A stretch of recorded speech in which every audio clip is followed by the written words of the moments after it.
우리 수요일날은 열왕기상 살피고 있습니다. 우리 순서상 열왕기상 19절입니다. 19장, 열왕기상 19장입니다. 구약 548쪽에 열왕기상 19장 1절에서 우리 8절까지 교독으로 읽고요. 마지막 8절 함께 읽도록 하겠습니다.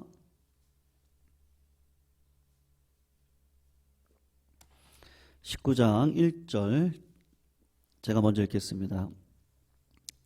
열왕기상 19장 1절입니다.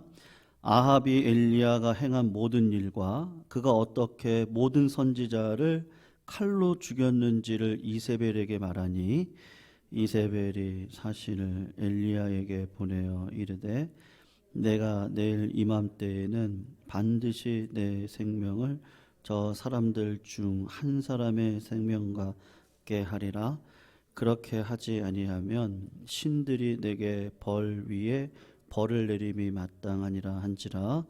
그가 그 이 형편을 보고 일어나 자기의 생명을 위하여 도망하여 유다에 속한 부엘세바에 이르러 자기의 사환을 그곳에 머물게 하고 자기 자신은 광야로 들어가 하룻길쯤 가서 한 로덴나무 아래에 앉아서 자기가 죽기를 원하여 이르되 여호와여 넉넉하오니 지금 내 생명을 거두시옵소서.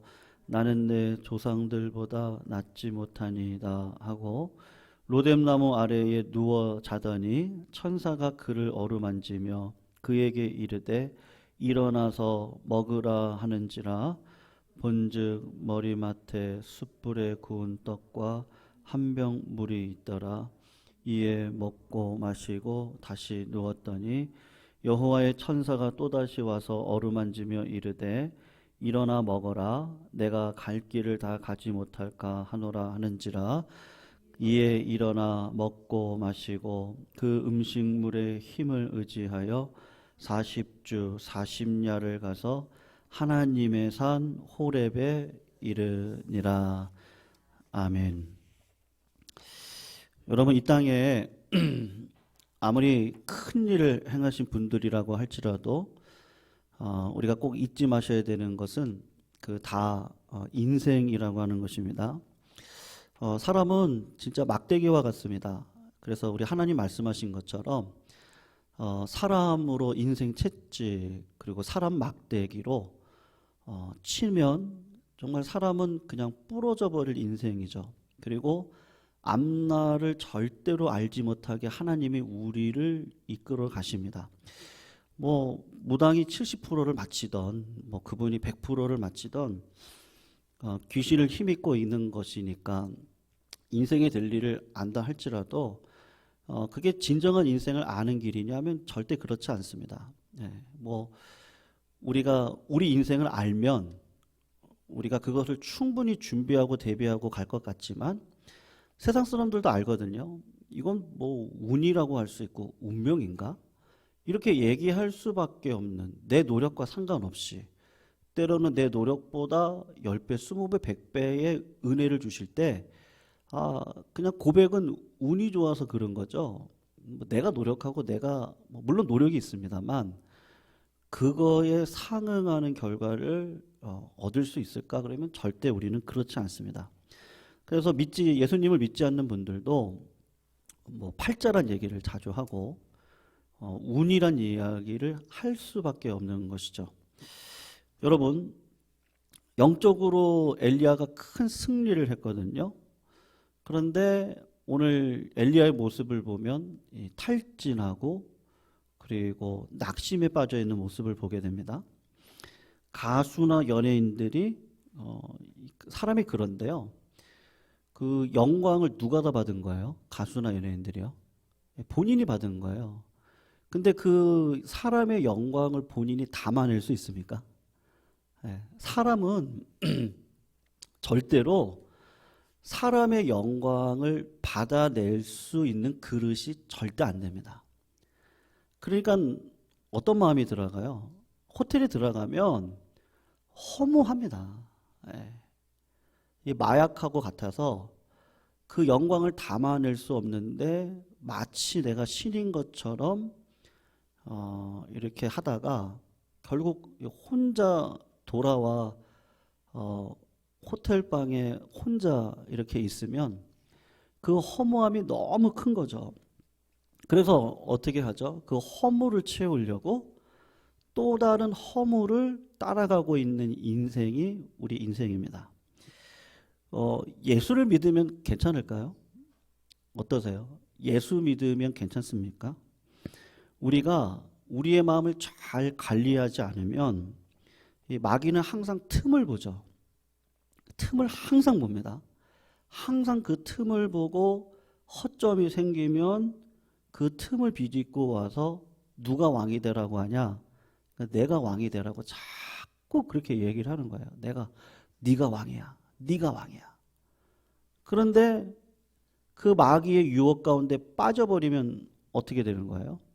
금방 영적으로 침체에 빠지고 허무감 가운데 빠져서 하나님이 나를 묶어주셨던 그 은혜권을 놓치는 순간 이 절망의 나락으로 빠질 수밖에 없는 것이 우리 인간이에요. 그러니까 예수님 안에 거하셔야지 신앙을 가지고 있다고 하면서도 예수 안에 거하지 않고 나의 영광 가운데 거하는 자는 반드시 영적인 침체를 경험할 수밖에 없는 것입니다. 오늘 본문의 내용을 잠깐 보시면 좋을 것 같은데 하나님의 위대한 선지자였던 엘리야도입니다. 그러니까 누구도 영적인 침체에 빠질 수 있는 거예요. 나도 빠질 수도 있어요. 영적인 침체가 어떻게 오고 그 영적인 침체를 이길 수 있는 방법이 있거든요. 오늘 본문 1절에서 2절을 보면 그 19장 전에 18장에 갈멜산 전투에서 850대 1로 엘리야가 정말 1대 850이면 엄청난 대승을 거두는 거죠. 그런데 엘리야가 승리를 한 거예요? 아니면 하나님이 승리를 주셔서 그런 겁니까? 그럼 하나님이 주신 거란 말이에요. 하나님의 은혜가 있었고 하나님이 불을 주셨습니다. 그런데 오늘 본문을 보시면 1절 2절인데 아합이 그 모든 일들을 보지 않았겠어요? 아합이 1절을 보세요. 엘리야가 행한 모든 일과 그가 어떻게 모든 선지자를 칼로 죽였는지를 이세벨에게 말을 합니다. 그러니까 이세벨이 사신을 엘리야에게 보내어 이르되 내가 내일 이맘때에 반드시 내 생명을 저 사람 중에 한 사람의 생명과 같이 하겠다. 엘리야를 죽이겠다고 이세벨이 이야기를 했습니다. 지금 분명히 판도는 어떻게 바뀌었어요? 바알과 아세라 씨는 가짜예요. 왜냐하면 불을 내리지 않았거든요. 우리 지난주에 살폈죠? 왜 불을 내리시는 데에 대해서 이야기를 나눴는데 하나님이 불을 내리셔서 그 인간의 그 짜잘한 욕망, 물만 있으면 살아갈 것 같은 그 쪼잔한 욕망을 불로 다 태워버리시죠. 태워버린 그 10년 가운데 하나님이 들어가 왕이 되어서 삶을 살아가야 되는데 아합이 분명히 다 경험했어요. 하나님이 살아계신다는 것도 경험했습니다. 그래서 바알의 제사장들 450명을 물가에 가서 엘리야가 다 죽일 때도 아합은 가만히 있었습니다. 그리고 3년 반 동안 비가 오지 않았는데 비가 내리는 것도 아합이 경험합니다. 그리고 엘리야가 하나님의 능력을 받아서 아합이 타고 있는 가마를 앞서 달려가고 있는 그 능력의 선지자도 보았습니다. 그런데 아합의 마음이 어때요? 여러분, 기적으로 사람이 변화되지 않아요. 하나님이 그 마음 가운데 계속 계시고 그 마음을 하루하루거든요. 우리 신자의 삶이 그렇습니다. 정말 하나님 살아계신 걸 믿으십니까? 네. 정말 하나님이 무섭도록 살아계시다. 요 근래 참 그런 생각을 많이 하는데요. 하나님이 얼마나 무서운지 우리 신앙의 삶을요, 정말 하루하루입니다. 한번 내 뒤안길을 한번 생각을 해보세요. 하루하루를 하나님이 무서우셨어요? 아니면 내가 왕이 되려고 하셨어요? 아무리 교회 안에 신앙을 가지고 살아간다 할지라도 하나님께서 하나님의 자녀로서 잘못된 걸어왔던 길이 있다면 그것은 반드시 내 삶에서 정산을 하십니다. 그러니까 회개 기회를 주시죠. 사실 오늘 본문도 아합에게는 다음 주에 살필 건데요. 베나닥과의 전쟁이 일어날 때 하나님이 살아계심을 분명히 보여주시거든요. 근데 여러분 다음 주 수요일 날 살필 아합의 모습은 정말 무지몽매해요. 그러면 예전에는 아합은 괜찮았습니까? 오늘 본문을 보면 아합은 또 똑같아요. 오늘 본문에 나오는 아합은 그렇게 하나님의 놀라운 기적을 경험했어요. 하나님이 살아계셔서 지금 하나님이 이 나라를 이끌어가고 계세요. 그러면 아합이 마음이 바뀌어야 되는데 제가 볼 때 아합은요 정말 줏대가 없는 왕인 것 같아요. 그러니까 다른 말로 이야기하면 자기 의견이 없어요. 네. 더 다른 말로 하면 믿음이 없어요. 그냥 나라 잘 되게 하려고 아내 이세벨을 구해왔어요. 그냥 이세벨의 뜻대로 하는 거예요. 이세벨이 바알과 아세라의 제사장의 딸이니까 이 나라가 부강하려면요. 이 물이 많으면 이 물과 같은 부강함을 이루기 위해서 바알과 아세라를 따라야 됩니다. 그냥 아합은 그냥 오케이예요. 왜요? 그의 마음 가운데 신앙이 있으면 이거 안 되는 거죠. 잘라야 되죠. 근데 자르지 않고 원칙을 세우지 않고 어떻게 합니까? 하나님보다 물이 더 좋은 거예요. 물질이 더 좋은 거예요. 자기의 명예가 더 좋은 거예요. 칭찬받는 게 좋은 거예요.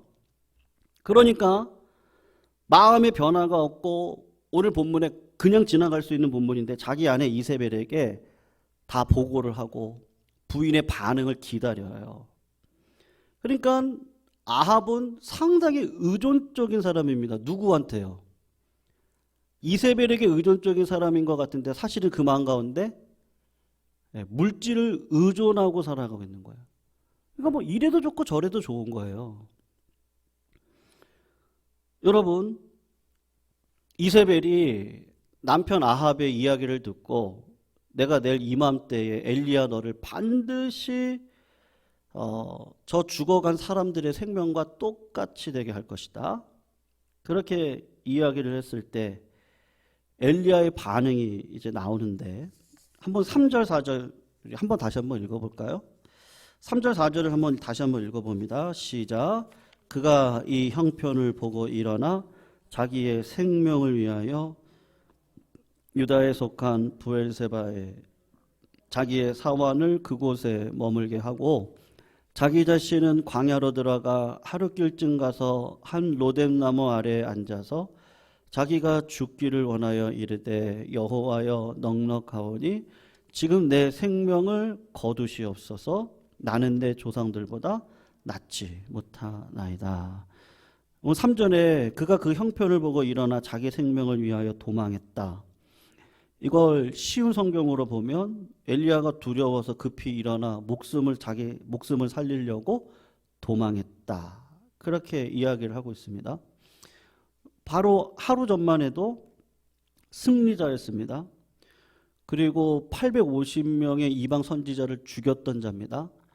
그리고 엘리야의 기도로 3년 6개월 동안 내리지 않았던 비를 내렸던 위대한 개선장군과 같은 선지자가 엘리야입니다. 거칠 것도 없고 당당하고 성령의 능력으로 충만했던 엘리야인데 하루 만에 겁쟁이 같은 인생으로 바뀌었는데 심지어 브엘세바에 이르러서 자기 사원을 거기다 두고 하룻길 광야길을 들어가서 하나님 앞에 간절히 기도하는데 여호와여 넉넉하오니 지금 내 생명을 거두어 주십시오. 나는 내 조상보다 낫지 못합니다.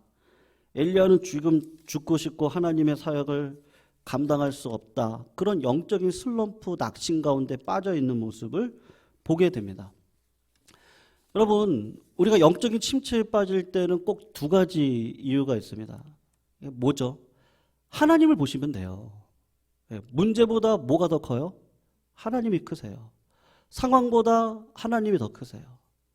하나님께서 모든 일들을 섭리하세요. 믿으세요? 모든 일이에요. 모든 일.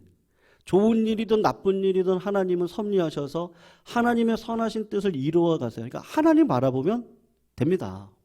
하나님 바라보고 하나님께 묻고 하나님이 대답을 안 하신다 할지라도 하나님의 영원하신 뜻을 따라서 오늘도 감사함으로 하루하루를 살아내는데 이게 처음부터 쉽진 않죠.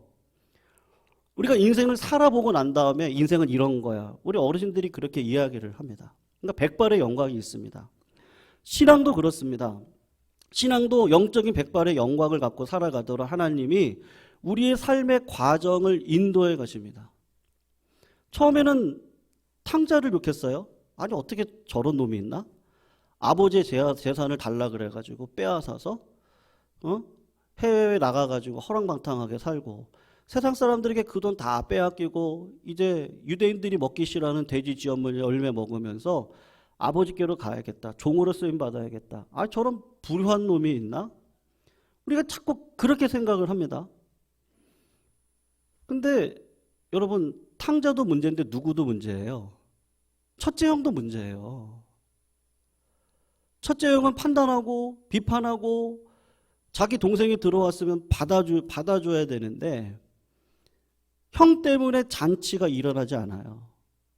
처음에는 내가 탕자예요. 근데 신앙을 지내놓고 보니까 어느 순간 내가 바리새인이 돼가지고 첫째 형과 같은 노릇하고 있네요. 지금 그 집안에 아버지는 잔치를 벌이고 싶은데 왜요? 죽었다가 살아서 돌아온 내 아들이 있어요. 그 아들을 다시 보내주신 하나님 앞에 잔치를 벌이고 싶은데 누구 때문에 잔치가 안 이루어져요? 큰아들 때문에요. 탕자의 비유는요. 탕자만 잘못한 게 아니고 첫째 아들도 잘못하고 있었거든요. 근데 여러분 그렇습니다. 신앙이 탕자의 과정을 거쳐서 반드시 어느 과정을 거쳐요? 첫째 아들의 과정을 반드시 거칩니다. 그러면서 내가 깨져요. 나의 교만함이 깨지고 나의 오만함이 깨져요. 다 내가 달라서 내가 노력했으니까 아버지 거 내 거죠. 나는 아버지 떠나지 않았어요. 나 같은 자식이 어디 있어요. 근데 이 과정을 다 거쳐요. 그리고 깨져요.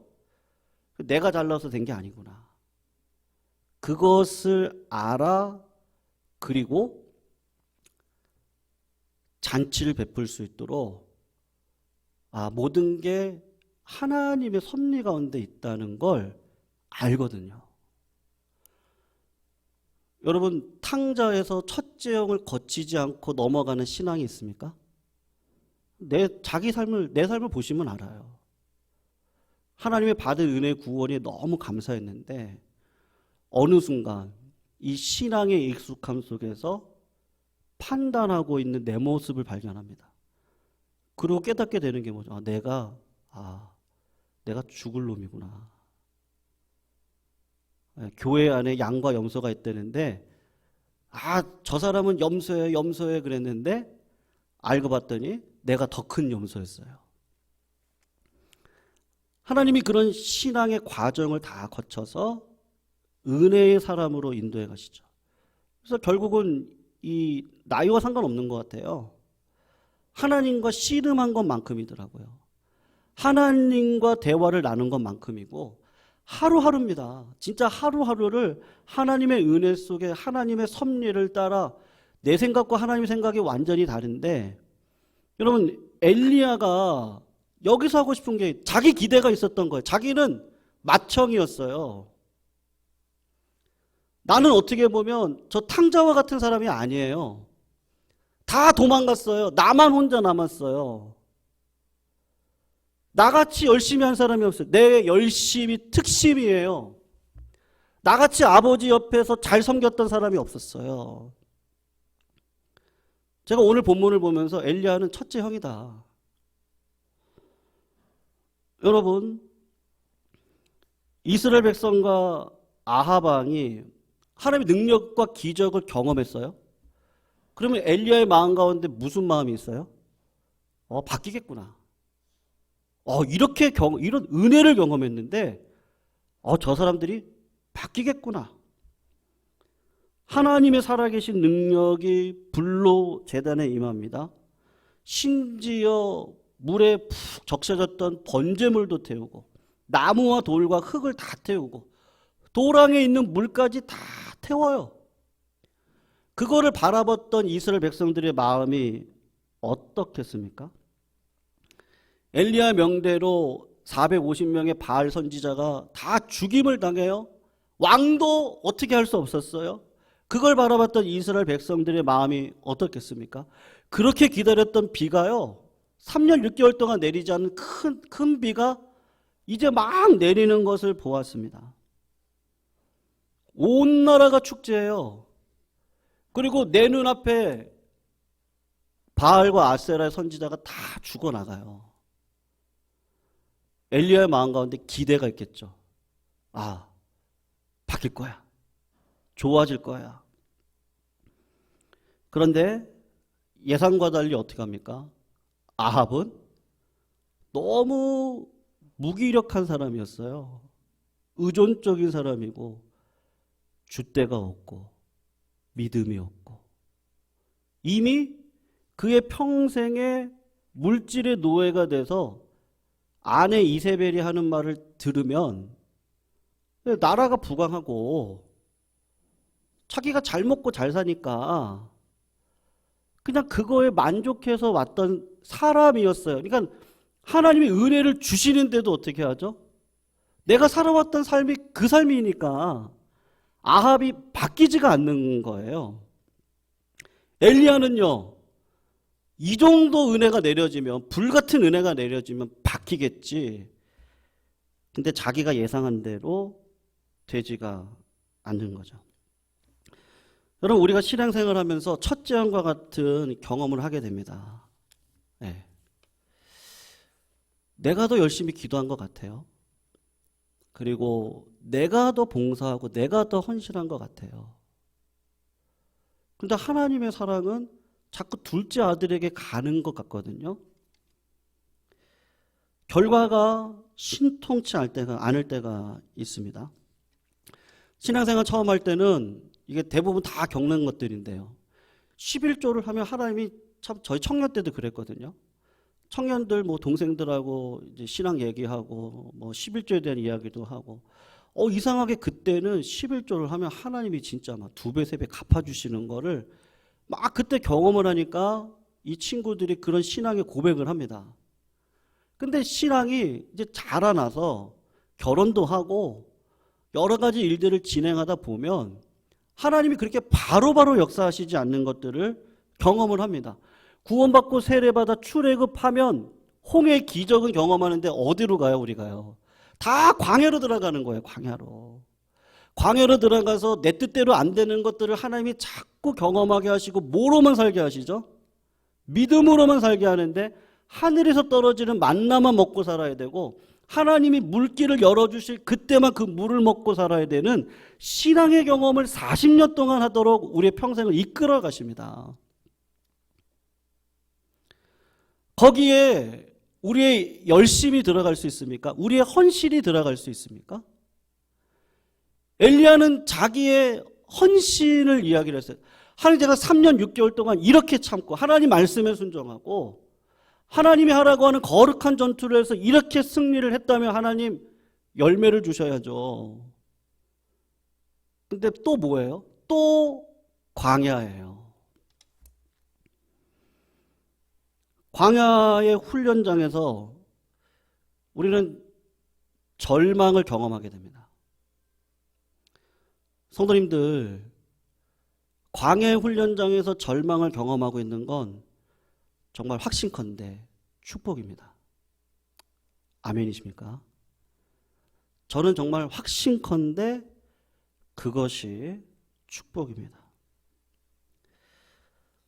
절망 속에서 하나님 앞에 기도하고 절망 속에서 하나님과의 교제법을 알게 되고 하나님의 뜻을 분별하는 방법을 내 삶을 통해서 노하우를 스스로 깨달아 믿음으로 살아가는 것이 무엇이며 이 땅의 삶을 주관하시는 분은 하나님이시라는 것을 어느 순간 인정을 하게 됩니다.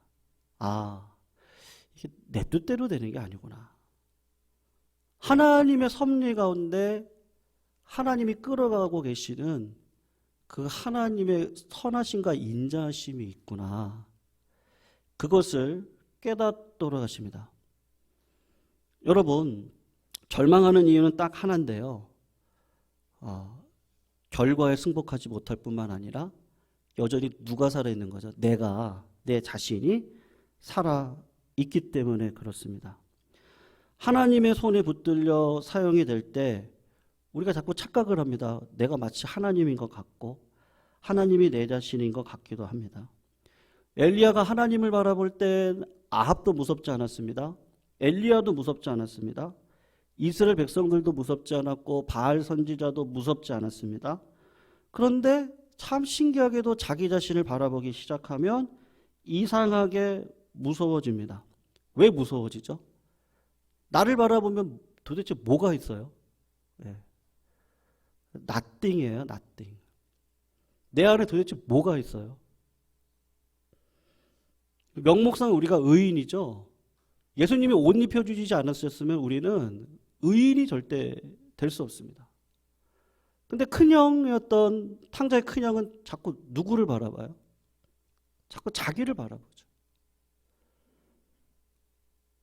아니, 자식이 고생하는 거 당연한 거 아닙니까? 부모를 위해 살아가는 거 당연한 거 아니에요? 그게 영광인데. 제가 아버지를 떠난 적이 있어요. 저는 이렇게 붙어가지고 아버지께 이렇게 헌신했는데 왜 저 둘째 탕자를 저렇게 받아주십니까? 부모님의 마음을 모르는 거죠. 마치 내 힘으로 서울대 가고 내 힘으로 목회를 하고 내 힘으로 응답받고 내 힘으로 마치 뭐를 한 것처럼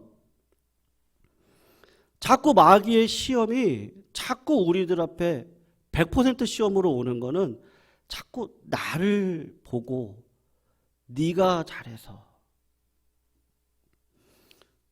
여러분, 엘리야가 오늘 의미심장한 이야기를 하거든요. 4절에서 나는 내 조상들보다 낫지 못합니다. 10절 말씀을 보시겠어요? 우리 10절 말씀 한번 읽어볼까요? 그가 같이 읽습니다. 시작. 그가 대답하되 내가 만군의 하나님 여호와께 열심히 유별하오니 이는 이스라엘 자손이 주의 언약을 버리고 주의 제단을 헐며 칼로 주의 선지자들을 죽였음이오며 오직 나만 남았거늘 그들이 내 생명을 찾아 빼앗으려 하느니라. 성도님들, 내가 잘해서 가정이 세워지고 내가 잘해서 교회가 세워지고 내가 잘해서 이 나라가 이렇게 든든한 겁니까? 네. 엘리야가 지금 자기 자신만 바라보고 있는데요. 지금 오바댜를 통해서 숨겨진 하나님의 선지자 100명이 있다는 걸 기억하지 않아요? 그리고 또 누가 있었습니까? 7,000명이나 되는 사람을 하나님께서 남겨두셨어요. 자꾸 엘리야가 왜 영적인 침체에 빠지죠? 네. 자기를, 내가 하나님이죠. 자꾸 나를, 내가 아니었으면 자꾸 거기에서 벗어나지 못할 때 하나님의 선한 섭리를 따라갈 수 없습니다. 더 정확한 말로 하면요, 내가 아니어도 됩니다. 네. 하나님이 세운 이유는 그냥 대리자로 세울 뿐이죠. 막대기나 돌을 들어서 아브라함의 자손을 만들 수 있는 하나님이 못할 일이 뭐가 없으시겠어요? 하나님께서 영적인 침체를 이길 수 있는 방법을 오늘 말씀하시는데, 엘리야는요 끊임없이 하나님이 어디로 밀어내시느냐 하면 밥을 먹여줘요. 먹여주면서 자꾸 어디로 밀어내신지 아십니까? 호렙산으로 자꾸 밀어내요. 호렙산에 가서 하나님을 더 친밀하게 만날 수 있도록 호렙산으로 밀어내는데 육신의 힘이 약하면 안 되잖아요. 그러니까 떡과 물을 주고 그걸 먹게 하고 40일간 호렙산을 가도록 이끌어 가시는 거예요. 여러분, 이거 뭐 실화인데 빌리 그레엄 목사님이 엄청난 복음 전도자 아닙니까? 그분이 얼마나 뭐 우리나라에서도 여의도에서 집회를 통해서 그때 엄청난 복음의 역사가 일어났었는데 이제 그런 일들을 수없이 했죠. 그리고 나서 그날도 하나님께서 엄청나게 은혜를 주신 거예요. 이건 하나님의 은혜로 복음의 전도가 이루어져 예수 믿는 놀라운 일들이 벌어졌습니다. 이분이 방으로 들어갔어요. 근데 그 은혜가요, 여러분 수련회 가서 은혜를 받으시던 아니면 예배 중에 말씀의 은혜를 받으시던 여러분 받으시면요 진짜 은혜를 깊게 받으시잖아요. 그럼 사실은 말도 안 나와요. 그냥 멍해지거든요. 은혜를 깊게 받을 때 멍해져요. 근데 그 멍한 마음을 여러분 하나님의 은혜를 내가 채울 수 있습니까? 못 채우거든요. 빌리 그레엄 목사님도 너무 멍해질 정도의 은혜를 주셨어요. 그래서 복음의 역사가 일어났어요. 방으로 들어왔는데 이 하나님의 은혜를 내가 오늘 하루 감당할 수가 없어요. 잠이 안 오는 거죠. 그래가지고 그 은혜를 주셨던 성전에 가서 기도를 하기 시작을 했어요. 아무도 안 왔어요. 그냥 홀로 가서 기도를 하는데 한 명 들어오고 또 한 명이 들어오고 또 한 명이 들어오는 거예요. 같이 일을 하는 동역자들이 그 하나님의 은혜가 뭔지를 알아서 이분들도 밤잠을 이룰 수가 없어서요. 아, 이거는 하나님이 하셨지. 내가 오늘 성전에 가서 기도하고 성전에서 자리라. 그러고서는 스태프들이 다 들어온 거예요. 빌리 그레엄 목사님이 그때 이렇게 고백을 했습니다. 아, 하나님, 오늘의 이 사역은 하나님이 하신 것입니다. 우리들이 한 것이 절대로 아닙니다. 하나님 감사합니다. 저런 동역자를 주신 것에 감사합니다. 왜요? 다 이 모든 것들은 하나님이 하셨다는 것을 아는 거예요. 여러분 그 자리에 영적인 침체가 있겠습니까? 영적인 침체를 겪을 때 사람에게 우리가 찾아갈 수 있습니다. 그거 물론 필요합니다. 그러나 사람들마다 입장이 다 틀려서 해법이 다 다릅니다. 그리고 어떤 분들은 말을 때로는 함부로 하시기도 하기 때문에 오히려 상처를 받고 돌아오시는 분들도 많아요. 하나님께서 첫 번째로 우리들에게 주시는 은혜가 뭐죠? 하나님을 만나셔야 돼요. 하나님께 누구든지 나아갈 수 있습니다. 제가 강조하는 것 중에 하나가 이건데요. 하나님 앞에 나가시면 돼요. 나가셔서 그 하루가 쌓이는 거예요. 골방에 들어가셔서 하루에 15분씩만 1년을 해보시고 1년이 쌓여서 2년을 해보십시오. 하나님이 왜 말씀 안 하시겠습니까? 하나님이 반드시 은혜를 주십니다. 그 하나님을 찾고 나아가면 영적인 침체를 겪다가도 다시 일어설 수 있거든요. 근데 그때 눈이 열리면서 뭐가 보이죠? 이건 내가 한 게 아니에요. 하나님이 하신 거예요. 그리고 하나님이 100명의 선지자를 이미 불러놓으셨고 7,000명의 선지자를 준비해 주셨어요. 다 하나님이 하실 거라는 얘기예요. 여러분 호렙산에 가서 엘리야가 하나님을 만나고 난 다음에 3가지 비전을 주시고 그 비전을 선포하고 난 다음에 어떻게 하시죠? 엘리야 너 이제 불병거 타고 와. 그렇게 얘기하거든요. 역사는 누가 이뤄가시는 거예요? 하나님이 이뤄가시는 거죠.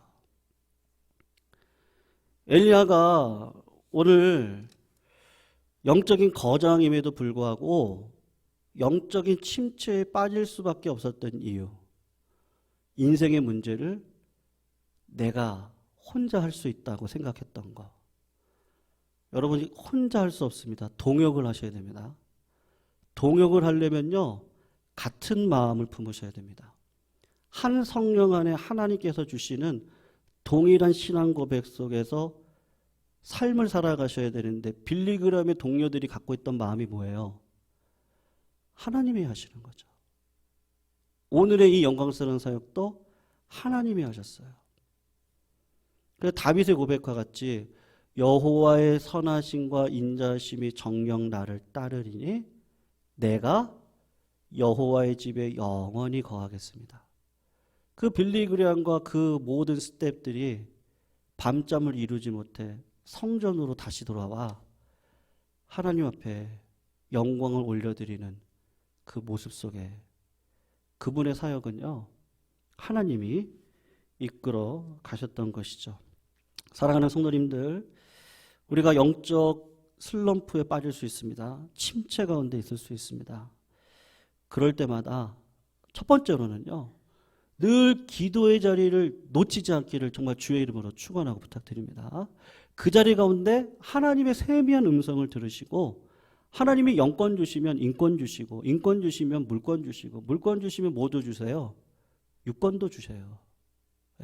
하나님의 때까지 다 주십니다.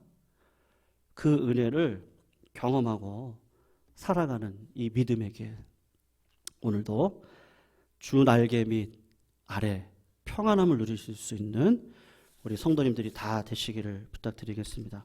오늘 말씀 붙들고 찬양할까요? 419